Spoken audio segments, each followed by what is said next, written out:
यशोदे, माते यशोदे, माते यशोदे, मी दूर देशाची स्त्री आहे. तुमच्या बाळाचं सौंदर्य पाहून मन माझं मोहरून गेलं. जरा मला त्याचा धरू का? आणि हो, माझ्या बालइतकंही तुमचंही सौंदर्य खूप छान आहे. बघा, तुम्ही घेऊ शकता. घ्या ना, घ्या घ्या. अरे वा, ती गोंडस आहे हो हे. हो ना. हे सोना, किती छान दिसतं रे. बाळ मस्ती करते. अरे रे रे. अशा प्रकारे पुतनेने यशोदेकडून बाळ श्रीकृष्णाला दूध पाजण्यासाठी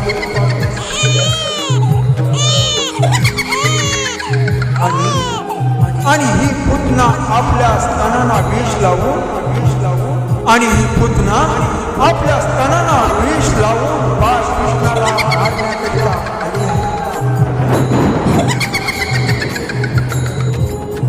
बालकृष्णाला मारण्याकरिता आली आहे. बालकृष्णाला मारण्याकरिता आली आहे.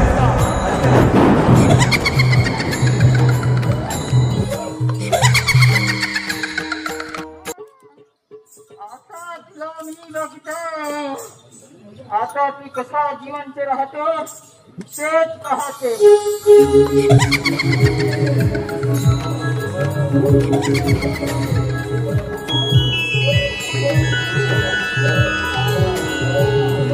हाच तो क्षण होता जिथे बालकाच्या रूपात परमेश्वराने असुरी शक्तीचा गर्व चिरडला.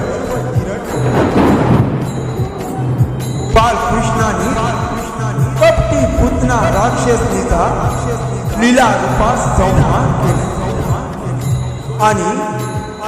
आणि पुतनेने मातेसारखे स्तन दिल्याने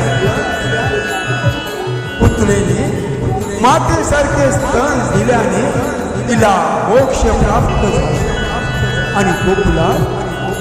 आणि गोकुळात धर्माचा जयघोष फुलला.